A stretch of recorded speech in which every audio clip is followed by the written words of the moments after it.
How to delete all chats on DeepSeek app.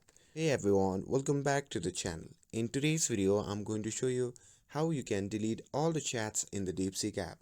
Straightforward process, so without further ado, let's get started. So first thing first, open the DeepSeek app on your phone. And once you are inside the phone, simply tap on the two dash icon shown in the top left corner of the screen. And after that, a pop-up menu will appear. And in this pop-up menu you can see all the recent chats history. Now to clear it, you need to simply tap on your profile email at the bottom of the menu and you will be prompted to the profile section. In this section you can see the option labeled delete all chats. Simply tap on that, and after tapping on that, a confirmation message will pop out.